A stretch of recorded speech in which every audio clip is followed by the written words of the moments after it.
అందరికీ నమస్తే అండి. Good morning. ఈనాడు, ఆంధ్రజ్యోతి, సాక్షి 3 పత్రికల్లో వచ్చిన వార్తలు, వాటిలో వాస్తవాలు, ఉద్దేశాలు అన్నీ కూడా మనం ఈ వీడియోలో ఉన్నది ఉన్నట్టు చెప్పుకుందాం. కంటెంట్ నచ్చిన వాళ్ళు మీ మిత్రులందరికీ కూడా వీడియో లింక్ షేర్ చేయండి. రేపటి నుంచి ఒక 4-5 రోజుల పాటు న్యూస్ పేపర్ వీడియో మనం ల్యాప్టాప్లో చేస్తాం. సో మీరు రెగ్యులర్గా చూస్తూనే ఉండండి. ఒక 10 నిమిషాలు, పావుగంట, అరగంట లేట్ అయినా సరే ఏమీ అనుకోవద్దు. నిన్న తెలుగుదేశం పార్టీ మేనిఫెస్టో రిలీజ్ చేసింది కదా, ఆ మేనిఫెస్టో అంశాలే ఈరోజు ఈనాడు, ఆంధ్రజ్యోతిలో బ్యానర్ వార్తలు. ఆ మేనిఫెస్టోని ఈనాడు, ఆంధ్రజ్యోతిలో ఫుల్గా పరిచేశారు. అయితే నాకు మాత్రం ఒకటి అర్థం కావట్లా, బీజేపీ వాళ్ళు ఎందుకు తప్పించుకున్నారా అనేది అర్థం కావట్లా. నాకు ఎందుకో తేడా కొడుతుంది. నాకే కాదు, మేబీ చాలామందికి తేడా కొడుతుందేమో. బీజేపీ వాళ్ళకేమో తెలుగుదేశం పార్టీ, జనసేన వాళ్ళ ఓట్లు కావాలి, కానీ ఈ రాష్ట్రంలో జగన్మోహన్ రెడ్డి గారే మళ్ళీ సీఎంగా ఉండాలి. అది మేబీ బీజేపీ పెద్దల కోరికేమో. దానికి తగ్గట్టు వాళ్ళు ఏర్పాట్లు చేసుకొని ఒక పకడ్బందీ ప్లాన్ ఒకటి వేసుకొని టీడీపీ, జనసేనతో పొత్తు పెట్టుకొని అక్కడ జగన్మోహన్ రెడ్డి గారికి ఇండైరెక్ట్గా సపోర్ట్ చేస్తున్నారని అనిపిస్తుంది. అందుకే పొత్త వెన్నుపోట అనేది నేను ఒక వీడియో అనలైజ్ చేశాను. ఏపీ 175 ఛానల్లో కాసేపట్లో రిలీజ్ చేస్తా, అందరూ చూడండి. యాక్సెప్ట్ మీ ఇష్టం మీది. ఎందుకు పొత్తు కారణం ఏంటి, వెన్నుపోటు కారణం ఏంటి, రెండింటిని కంపేర్ చేస్తూ ఒక వీడియో చేశాను. సో ఎవరిష్టం వాళ్ళదే, అది నెక్స్ట్ వీడియోలో చూద్దాం. సరే, ఇక మీద చూసుకుంటే ఎస్సీ, ఎస్టీ, బీసీ మైనారిటీలకు 50 ఏళ్ళకే 4000 పెన్షను. సో అదే నిన్న టీడీపీ, జనసేన రిలీజ్ చేసిన మేనిఫెస్టోని ఈనాడులో ఫుల్గా ప్రతి రైతుకు ఏటా 20,000, ప్రతి ఇంటికి ఉచితంగా 3 గ్యాస్ సిలిండర్లు, ప్రతి మహిళకు నెలకు 1500, బడికి వెళ్ళే ప్రతి విద్యార్థికి 15,000, యువతకు 20 లక్షల ఉద్యోగాలు, నెలకు నిరుద్యోగ భృతి 3,000. సో హజ్ యాత్రకు వెళ్ళే ముస్లింలకు 1,00,000 ఆర్థిక సాయము, బ్యాడ్జి ఉన్న డ్రైవర్ అన్నకు 15,000, జరిమానా, హరిత పన్ను భారం తగ్గింపు, వేట విరామ సమయంలో మత్స్యకారులకు 20,000, రైతులకు 5 ఏళ్లలో 1,90% రాయితీపై బిందు సేద్యం. సో ఇవన్నీ కూడా శుభ్రంగా పరిచారు. రాష్ట్రంలో సంపద సృష్టించి పేదలకు పంచుతాం. వైకాపా ప్రభుత్వం అమలు చేసిన రూ. 10 ఇచ్చి ప్రజల నుంచి 100 హక్కునే విధానానికి స్వస్తి పలుకుతాం అని చంద్రబాబు గారు అంటే, రాష్ట్ర ప్రజల నేటి అవసరాలను తీరుస్తూ రేపటి ఆకాంక్షలను సాకారం చేసేలా రూపొందించిన మేనిఫెస్టోను పక్కాగా అమలు చేస్తాం అని పవన్ కళ్యాణ్ గారు అంటే, తెదేపా, జనసేన రూపొందించిన ఉమ్మడి మేనిఫెస్టోకు భాజపా సంపూర్ణ మద్దతు ఇస్తోంది అని సిద్ధార్థనాథ్ సింగ్ గారు. బీజేపీ వాళ్ళకి ఏం కర్మ పట్టిందో చూడండి. వాళ్ళను వాళ్ళు నిరూపించుకోవాల్సి వస్తుంది. మేము సంపూర్ణ మద్దతు ఇస్తాం, మేము సంపూర్ణ మద్దతు ఇస్తామని నిరూపించుకోవడం ఎందుకు? అదేదో బీజేపీ సింబలు, బొమ్మ వాడుకోవచ్చుగా. ఓట్ల కోసం ప్రచారం చేసే పాంప్లెట్లలో 3 పార్టీల సింబల్లో పెడుతున్నారు. ఈ మేనిఫెస్టోలో మాత్రం బీజేపీ సింబల్ ఉండకూడదంట. వీళ్ళదేమో వీళ్ళ శలీత వీరు నిరూపించుకుంటున్నారు, వీళ్ళేమో వీళ్ళని చూస్తే సానుభూతి వస్తుంది, పాపం వెన్నుపోటుకు గురవుతారేమోనని.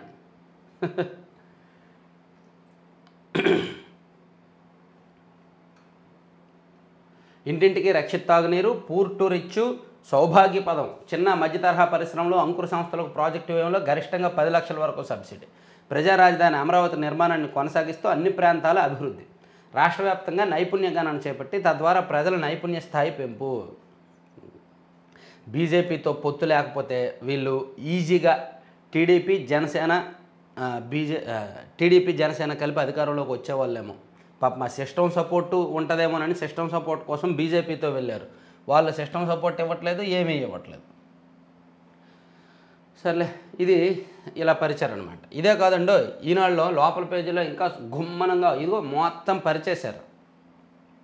ఒక పేజీకి పేజీ వేసి పడేశారు మొత్తం. విశాలహితం సంక్షేమ పథం అని ఈ టీడీపీ, జనసేన మేనిఫెస్టోని ఫుల్గా ఒక హెడ్డింగ్ పెట్టి విశాలహితం సంక్షేమ పథం అని ఒక పాంప్లెట్ ఉపయోగపడే పేజీలాగా ఈనాడులో వేశారన్నమాట. సో ఈ మేనిఫెస్టో మీద అలాగే ఇంకా చెప్పారు చంద్రబాబు గారు, మద్యం అక్రమాలపై సమగ్ర విచారణ అంట. అధికారంలోకి రాగానే విషపూరిత బ్రాండ్ల రద్దు, 10 ఇచ్చి 100 హక్కునే విధానానికి వస్తే ఉమ్మడి మేనిఫెస్టో కేంద్రం సంపూర్ణ మద్దతు భాజపా. జగన్ తెచ్చిన ల్యాండ్ టైటిలింగ్ యాక్ట్ రద్దు చేస్తాం, ప్రజల ఆకాంక్షలు సాకారం చేసేలా ఉమ్మడి మేనిఫెస్టో, జనసేన అధినేత పవన్ కళ్యాణ్ ధ్వజం. ఇట్లా వీళ్ళు మాట్లాడిన అంశాలు కూడా వేసుకొచ్చారు. అలాగే మేనిఫెస్టోకు మా సమ్మతి ఉంది, మా పూర్తి సమ్మతి ఉంది, మా పార్టీ సాంప్రదాయం మేరకే భాగస్వాములం కాలేదు, భాజపా రాష్ట్ర సహ ఇన్ఛార్జి సిద్ధార్థనాథ్ సింగ్ స్పష్టం అని చెప్పి రాసుకొచ్చారనమాట. సో ఈ మేనిఫెస్టోని ఆంధ్రజ్యోతిలో ఏం రాశారో చూద్దాం. ఆంధ్రజ్యోతిలో కూడా అదే బ్యానర్, అందరికీ బాసటగా సామాజిక పెన్షన్ 4,000, బడికి వెళ్ళే పిల్లలందరికీ ఏటా 15,000, ప్రతి కుటుంబానికి 25 లక్షల ఆరోగ్య బీమా, ప్రతి రైతుకు 20,000 పెట్టుబడి సాయం, మళ్ళీ అమరావతి నిర్మాణం, ఆర్థిక రాజధానిగా విశాఖ, కర్నూలులో తక్షణం హైకోర్టు బెంచ్ అని రాసుకొచ్చారు. మీ అందరికీ మేబీ ఒక డౌట్ రావాలి, నాకు కూడా ఒక డౌట్ వచ్చింది. అందుకే నేను ఒక క్యాలిక్యులేషన్ చేస్తా. అసలు చంద్రబాబు గారు ఇచ్చిన హామీలకి ఎంత ఖర్చు అవుద్ది సంవత్సరానికి అనేది మీ ఎదురుగానే నేను లెక్కేసి నెక్స్ట్ ఒక వీడియో రిలీజ్ చేస్తా. ఓకేనా? అసలు చంద్రబాబు గారు టీడీపీ కూటమి ఇచ్చిన హామీలకి సంవత్సరానికి ఎంత ఖర్చు అవుద్ది అనేది చూద్దాం. మన బడ్జెట్ ఎంత, అసలు సంవత్సరానికి ఎంత ఖర్చు అవుద్ది అనేది ఒకసారి చూద్దామే. మీ భూమికి Jagan spot, land titling act కర్త కర్మ క్రియ వైసీపీ సర్కారే. అధికారంలోకి వచ్చిన 2 నెలలకే అసెంబ్లీలో బిల్లు. కరెక్ట్, 2019 జూలైలో అసెంబ్లీలో బిల్లు పెట్టారు ల్యాండ్ టైటిలింగ్ యాక్ట్ మీద.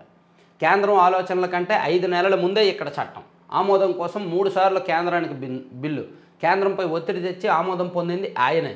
ఏమి తెలియకో ధర్మాన అబద్ధాలు, అవగాహన ఉండి అజయ్ కల్లం బొంకులు. చట్టం అమల్లోకి వచ్చిందంటూ 2023 నవంబర్లోనే గెజిట్.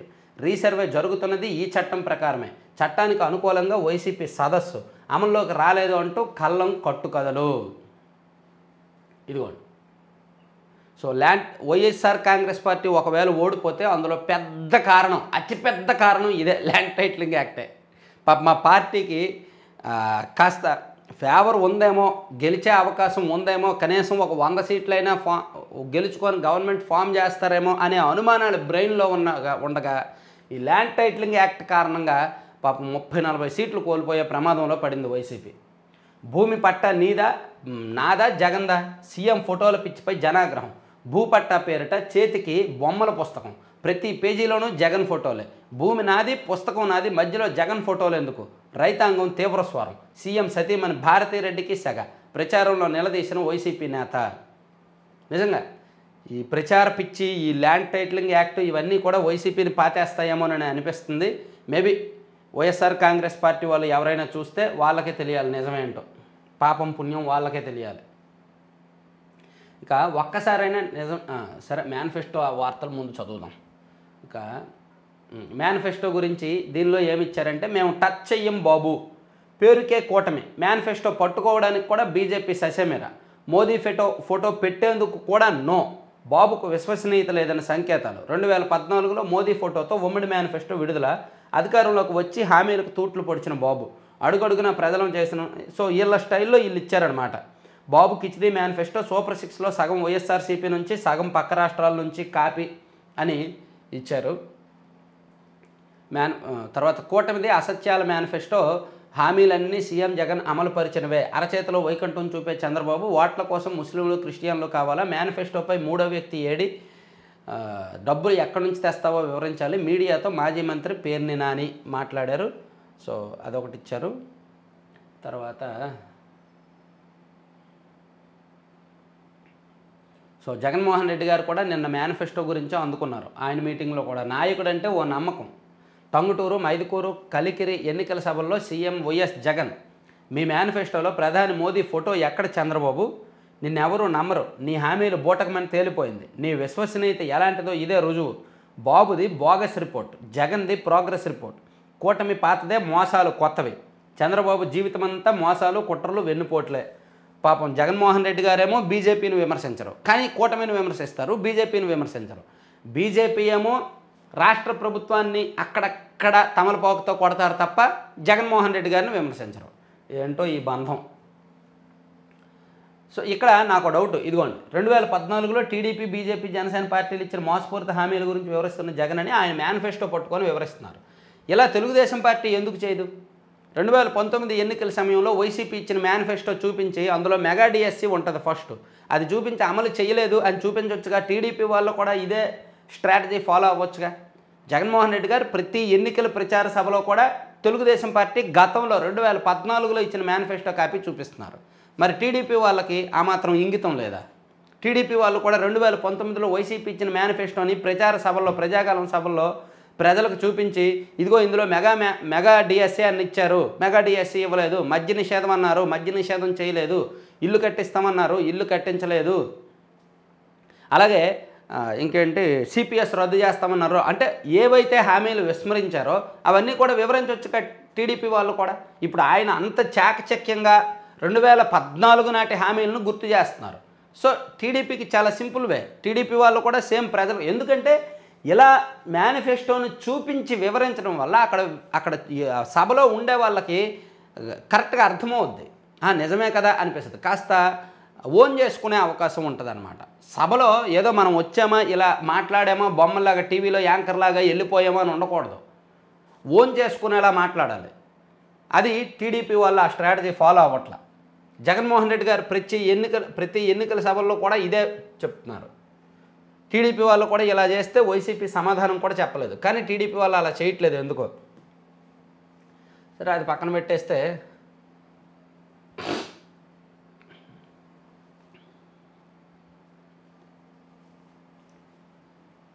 వివేక హత్య కేసులో సిబిఐ విచారణ, జగన్ భారతి వరకు వచ్చి ఎందుకు ఆగింది?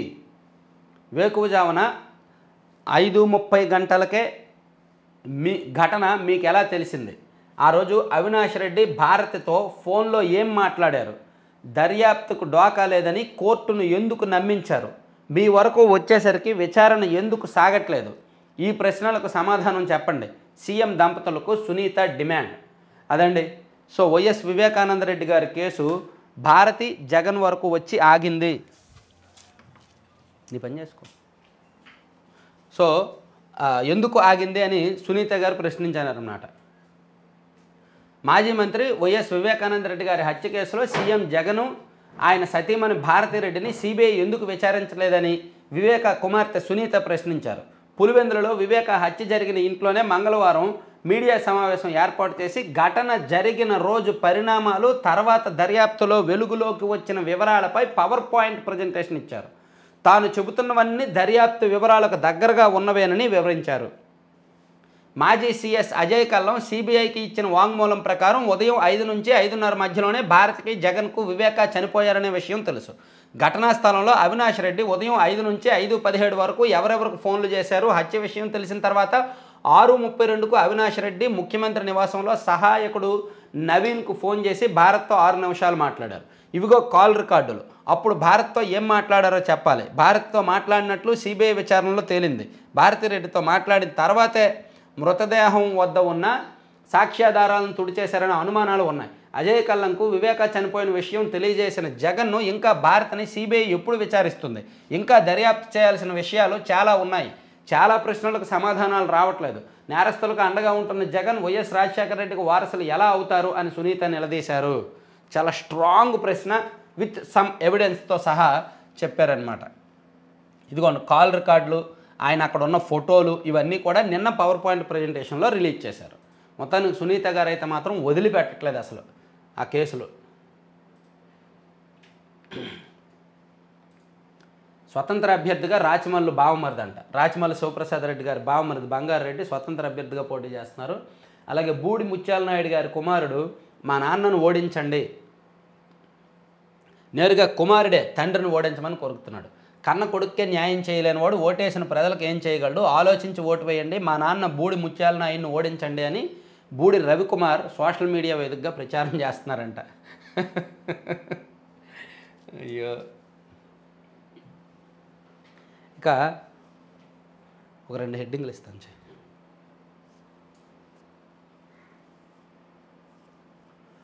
ఇది చూసారా? ప్రశ్నిస్తే దాళ్ళు, ఎదిరిస్తే హత్యలు అంట.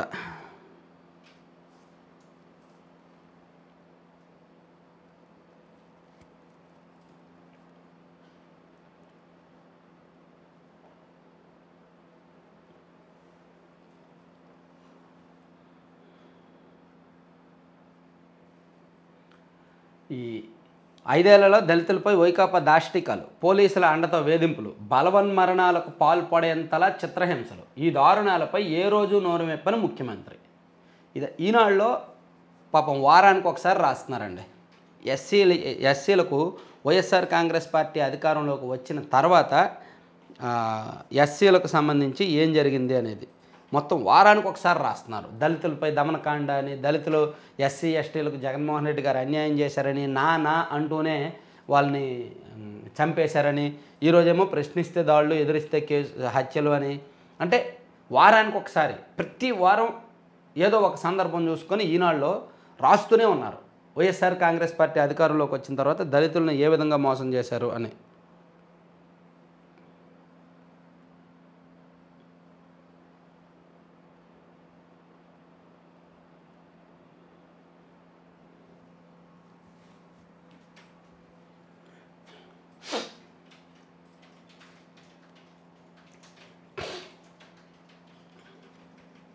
రెండు 2019 నుంచి 22 మధ్య దళితులపై నేరాల్లో పెరుగుదల ఎలా అంట.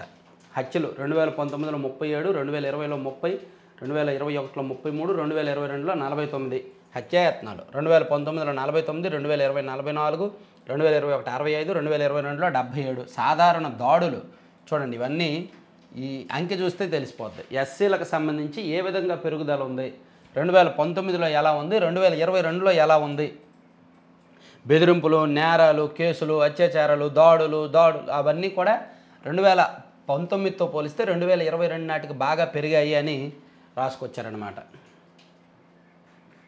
ఇక జనసేన ఇబ్బందులను 24 గంటల్లో పరిష్కరిస్తాము, స్వతంత్రులకు గాజు గ్లాసు గుర్తు వద్దన్న వినతిపై నిర్ణయం తీసుకుంటాము, హైకోర్టుకు నివేదించిన కేంద్ర ఎన్నికల సంఘం. సో జనసేన గుర్తు కామన్ సింబల్ అవ్వడం వలన స్వతంత్రులకు కూడా ఇచ్చారు కదా గాజు గ్లాస్ గుర్తు చాలామందికి, దాని మీద 24 గంటల్లో మేము నిర్ణయం తీసుకుంటామని చెప్పి ఎన్నికల కమిషన్ హైకోర్టుకు నివేదించింది. మేబీ ఈరోజు సాయంత్రానికి ఈ ఇష్యూ సాల్వ్ అవ్వచ్చు. ఏం జరుగుద్ది అనేది చూద్దాం. ఈరోజు సాయంత్రానికి ఇష్యూ సాల్వ్ అయ్యే అవకాశం అయితే ఉంది. ఏపీలో 110కి పైగా అసెంబ్లీ స్థానాల్లో ఎన్డీఏ గెలవబోతోంది. 18 నుంచి 20 లోక్సభ సీట్లు వస్తాయి. ఆంధ్రప్రదేశ్లో ఎన్డీఏకు 110కి పైగా అసెంబ్లీ, 18 నుంచి 20 లోక్సభ స్థానాలు రానున్నట్టు తమ పార్టీ అంతర్గత సర్వేలో తేలిందని YCP MP GVL Narasimharao Bhajapa మాజీ ఎంపీ జీవీఎల్ నరసింహారావు పేర్కొన్నారు. తెలంగాణలో భాజపాకు 9-10 ఎంపీ సీట్లు వస్తాయని చెప్పారు. ఓకే, మంచిది. పాపం అలా చెప్పినప్పుడు ఆయన ఎక్స్ప్రెషన్స్ ఏంటో. అభివృద్ధి, సంక్షేమం, సమతూకం. ఆల్రెడీ మేనిఫెస్టో గురించి ఎన్ని రాస్తారు మాస్టరు? మేనిఫెస్టో గురించి పరిచేస్తున్నారుగా, ఇష్టం వచ్చినట్టు రాసుకెళ్ళిపోతున్నారు. అక్రమాల్లో బకాసురుడు 5 ఏళ్లలో 100 కోట్ల అక్రమార్జన, సున్నము, ముగ్గు క్వారీలే కలపతరువులు. తెలుసుగా ఎవరిదో? పల్నాడు జిల్లాలో కాసు అనే పేరుతో ఎవరున్నారో ఆయన గురించి రాశారు. తక్కువ సమయంలో ఎక్కువ సంపాదించడం ఎలా? జగన్ను ఈ ప్రశ్న అడగాలని ప్రతిపక్షాలు సూచిస్తుంటాయి. తాను తక్కువేం కాదంటున్నాడో పల్నాడు ప్రజాప్రతినిధి. ఎన్నికల్లో పోటీకి విరాళాలు అడిగిన ఆ దశ నుంచి భారీ షాపింగ్ మాల్ కాంప్లెక్స్ నిర్మించే స్థాయికి ఎదిగారు. 5 ఏళ్లలో మా నియోజకవర్గంలో జరిగిన అభివృద్ధి ఇదే అంటూ అక్కడ ప్రజలంతా ముక్తకంఠంతో చెబుతున్నారు. డొల్లగా మారిన కొండలు, గుల్లగా మారిన క్వారీలు అందుకు సాక్ష్యాలుగా చూపుతున్నారు.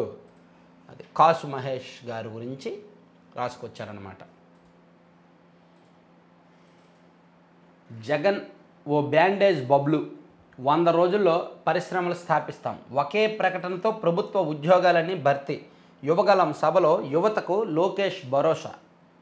సో నారా లోకేష్ గారు యువగలం మళ్ళీ అంటే యువగలం పాదయాత్ర కాదు, ఇది ఓన్లీ బహిరంగ సభలు, యువతతో ఇంటరాక్షన్ బహిరంగ సభలు మాత్రమే పెట్టారు. దీనిలో భాగంగా ఒంగోలులో నిన్న మాట్లాడారనమాట. ఒంగోలులో యూత్తో ఇంటరాక్ట్ అయ్యారు. యువగలం ఎన్నికల సభల పేరి యువత భవితను బ్యాండేజ్ బబ్లు జగన్ నాశనం చేశాడు. ఈ ఎన్నికల్లో ఆయన్ను ఓడించి సాగనంపాలి. మేము అధికారంలోకి వచ్చిన 100 రోజుల్లోనే రాష్ట్రానికి పరిశ్రమలు తీసుకొస్తాం. తొలి సంతకం మెగా డిఎస్సిపై చేయడంతో పాటు ఒకే నోటిఫికేషన్తో ప్రభుత్వ ఉద్యోగాలన్నీ భర్తీ చేస్తాం అని తెదేపా ప్రధాన కార్యదర్శి యువగలం సారథి నారా లోకేష్ భరోసానిచ్చారు. అది పరిస్థితి. ఇక బీసీవైపీ కార్యకర్తలపై దాడి ఘటనలో రామచంద్ర యాదవ్ పైన హత్యాయత్నం కేసు. ఇదొకటండి. ఆ పార్టీ కార్యకర్తలను కొట్టి ఆయనపైనే దాడి చేసి తిరిగి ఆయనపైనే హత్యాయత్నం కేసు పెట్టారు. ఇది మన ప్రభుత్వం పరిస్థితి. ఫిర్యాదులు చేసింది, కేసులు పెట్టింది పోలీసులే. మళ్ళీ పాపం బాధితుడు ఆయన, బాధితులు ఆ పార్టీ వాళ్ళు. దెబ్బలు కాసింది, తలలు పగలగొట్టించుకున్నది, వెహికల్స్ ధ్వంసం చేసుకున్నది, ఒళ్ళంతా రక్తమోడుతున్న గాయాలతో హాస్పిటల్కి వెళ్ళింది బీసీవై పార్టీ కార్యకర్తలు. కానీ ఇప్పుడు వాళ్ళ మీదే 307, 353 కేసులు పెట్టారు. ఎంత దారుణం చూడండి.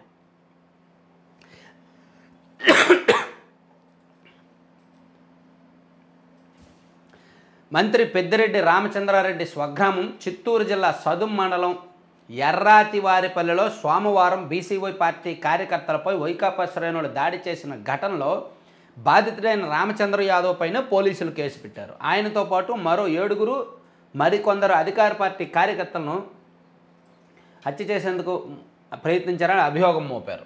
ఇది పరిస్థితి. సో ఆయన మీద అరెస్ట్ వారెంట్ జారీ చేసి వెతుకుతున్నారు. ఆయన కూడా ప్రస్తుతానికి ఎక్కడ అందుబాటులో లేరనమాట. నిన్న పొద్దున్న నుంచి ఎక్కడున్నారో తెలియదంట. పొంగనూరులో బీసీవై పార్టీ కార్యకర్తలు వాళ్ళ టీం మొత్తం మరి ఎటు వెళ్ళిపోయారో పోలీసులు కూడా వెతుకుతున్నారు. ప్రస్తుతానికి ఈరోజు హైకోర్టులో కేసు నడవబోతోంది. హైకోర్టులో పిటిషన్ వేశారు, ఇది నడవబోతుంది అంటున్నారు. అంకెల గారడి అగ్రపేదలకు బురిడి, కార్పొరేషన్ల పేరిట జగన్ దగ. ఇక మట్టి మాఫియాపై తిరగబడ్డ వైకాపా నాయకుడు అధికార పార్టీ ఎమ్మెల్యేను నిలదీసిన అనుచరుడు సమాధానం చెప్పలేక జారుకున్న కైలే అనిల్. ఇదండి రియాలిటీలో షో నుంచి రియాలిటీలోకి రావడం అంటే ఇది. రియాలిటీ షో నుంచి రియాలిటీలోకి రావడం అంటే ఇదే. జరుగుతున్న తప్పులు, అక్రమాలు, అన్యాయాలను, అరాచకాలను సొంత పార్టీ అయినా సరే ప్రశ్నించగలగాలి, సొంత పార్టీ అయినా సరే అడగగలగాలి. అప్పుడే మిమ్మల్ని బహుశా ఎలా ఉంటుందంటే వైసీపీ పరిస్థితి, ప్రతిరోజు వైసీపీ జెండా పట్టుకొని వైసీపీ కండువా మెళ్ళ వేసుకొని ఆ పార్టీ నాయకులకు జేజేలు పలుకుతూ ఎక్కడైనా ఆ పార్టీ నాయకుడు తప్పు చేసినప్పుడు ఆ తప్పును ప్రశ్నిస్తే ఏరా నువ్వు టీడీపీ ఓడివా, నువ్వు టీడీపీ ఓడివి, టీడీపీ ఏజెంట్వి అని అంటారు. అంటే సొంత పార్టీ కార్యకర్తను కూడా వాళ్ళు అనుమానిస్తారు. వాళ్ళు చేసిన తప్పులు చెప్తే టీడీపీ ఓడనే అంటారు. అటువంటి దౌర్భాగ్యపు రాజకీయం అది.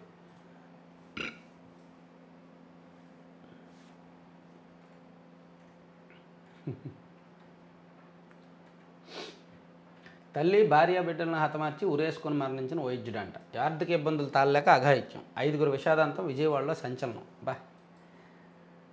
ఒక డాక్టర్ అయ్యుండి ఆర్థిక ఇబ్బందులు తాళలేక చనిపోయారంట. చాలా దారుణం. 5 ఏళ్ళు ఏం వెలగబెట్టారు. సూళ్ళూరుపేట ఎమ్మెల్యేని ప్రశ్నించిన ప్రజలు తుపాను వచ్చినా ఆదుకోలేదని నిలదీత. ఎస్, అలా ఉండాలి. ప్రజలంటే అలా ఉండాలి, నిలదీయాలి ఎక్కడికక్కడ. అవసరమైతే చెట్టుకు కట్టేయండి. ఎమ్మెల్యేలు కొంతమందిని చెట్టుకు కట్టేయండి. చూడండి, మీ ఊరికి దొంగలు వస్తే ఏం చేస్తారు? కరెంటు స్తంభాలకో చెట్లకో కట్టేస్తారు కదా, అలా చేయండి కొంతమంది ఎమ్మెల్యేలు. ఏ పార్టీ వాళ్ళైనా పర్లా.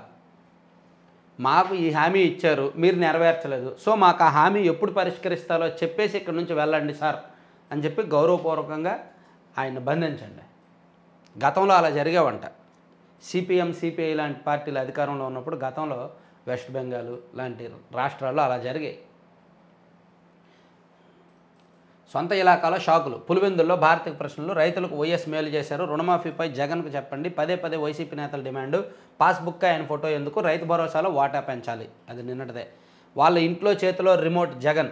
5 ఏళ్లుగా కేంద్రంలో మోదీ చేతిలో కూడా. అటు బీజేపీ, ఇటు ఇంట్లో ఉన్నవాళ్ళు 2 పేర్లు బీతోనే మొదలవుతాయి. షర్మిల విసురులు. ఇంట్లో వ్యవహారాలు బయట పెట్టేస్తున్నారు ఆవిడ. జగన్ కేసులు మళ్ళీ మొదటికి. సిబిఐ కోర్టు జడ్జి బదిలీ. ఆది నుంచి వినాల్సిన పరిస్థితి. కొత్త జడ్జికి సైతం పదవీ కాలం తక్కువే. అంతే, మొదలు పెడుతూనే ఉంటారు. ఇవి జీవితకాలం కొనసాగే కేసులు. అవేమి తేలే కేసులు కాదు, జీవితకాలం కొనసాగుతూనే ఉంటాయి. సో అప్పుడలా ఇప్పుడెలా అవ్వాతాతల పింఛన్ల పంపిణీపై చంద్రబాబు రోజుకో తీరు. అవ్వాతాతల ఓట్లు దక్కవేమోనన్న దుగ్ధతో మొదట్లో ఇంటింటికి పంపిణీ అడ్డుకునేందుకు ఈసీకి ఫిర్యాదులు. దీనిలో సచివాలయాల్లో పంపిణీ చేయాలని ఈసీ ఆదేశాలు. దీనికి అనుగుణంగా ఏప్రిల్ పింఛన్లు సచివాలయాల్లో అందజేత. అవ్వాతాతల నుంచి తీవ్ర వ్యతిరేకత రావడంతో బాబు బృందం యూటర్ను. ఇప్పుడు బ్యాంకుల్లోనే పింఛన్లు జమ చేయాలని 20 రోజులుగా నిమ్మగడ్డ, పచ్చమూట ఫిర్యాదులు. దీంతో పింఛన్ల పంపిణీలో మళ్లీ మార్పు. ఫలితంగా బ్యాంక్ ఖాతాలు ఉన్న వారికి బ్యాంకుల్లో జమ చేయాలని, ప్రత్యేక పరిస్థితులు ఉన్న వారికి సచివాలయ సిబ్బంది ద్వారా పంపిణీ చేయాలని ఆదేశాలు. ఎప్పటికప్పుడు చంద్రబాబు మాట మారుస్తూ అధికారులు ప్రభుత్వంపై నిందలు. మే 1న సెలవు రోజైనా పింఛన్ మొత్తాన్ని జమ చేయనున్న బ్యాంకులు. అది పింఛన్ల విషయంలో. తర్వాత కదిరి టీడీపీ అభ్యర్థి కారులో 2 కోట్ల నగదు. అనంతపురం నుంచి కదిరికి తరలిస్తుండగా పట్టుకున్న పోలీసులు. Car సీజు, driver Anand Kumar arrest. ఇదండి శ్రీ సత్యసాయి జిల్లా కదిరి అసెంబ్లీ నియోజకవర్గ టీడీపీ అభ్యర్థి కందికుంట వెంకట ప్రసాద్కు చెందిన ఫార్చునర్ కారులో సుమారుగా 2 కోట్ల నగదు పట్టుబడిందంట. ఎన్నికల్లో ఓటర్లకు పంపిణీ చేసేందుకు మంగళవారం అనంతపురం నుంచి కదిరికి తరలిస్తుండగా స్థానిక విద్యుత్ నగర్ సర్కిల్లో పోలీసులు పట్టుకున్నారు. 2 కోట్ల డబ్బులు ఎవరైనా కారులో పెట్టుకుంటారా? ఎంత ధీమా కాకపోతే 2 కోట్లు అంట కారులో పెట్టుకొని వెళ్తున్నారంట. పోలీసులు ఏమైనా నిద్రపోతున్నారా? అదేమన్నా సినిమా అనుకున్నారా పోలీసుల మీద మొత్తం చెల్లేసి వెళ్ళిపోవడానికి? అయ్యో. ల్యాండ్ టైటిలింగ్ కేంద్రం అమలు చేసే చట్టం, దీనిపై ప్రజల్లో భయాందోళనలు సృష్టించేందుకు ప్రతిపక్షాల కుట్ర. పవన్ను ఓడించి తరిమేయడం ఖరారు. ఆయన ఓడించకపోతే పేరు మార్చుకుంటా. తుని ఘటనకు చంద్రబాబే కారణం. పవన్ చంద్రబాబుపై ముద్రగడ ఫైర్. పవన్ కళ్యాణ్ గారంట పిఠాపురంలో కనుక గెలిస్తే ముద్రగడ పద్మనాభం గారు పద్మనాభరెడ్డి అని పేరు మార్చుకుంటారంట. ఆ పేర్లు మార్చుకునే చట్టం ఏమైనా చేస్తారేమో, చివరి తోకలు తగిలించుకునే చట్టాలు. ఓకే, ఇవి 3 పత్రికల్లో ఉన్న వార్తలు, వాటిలో వాస్తవాలు, ఉద్దేశాలు. ఇంకా మరిన్ని అంశాలతో మళ్ళీ కలుద్దాం. Thank you.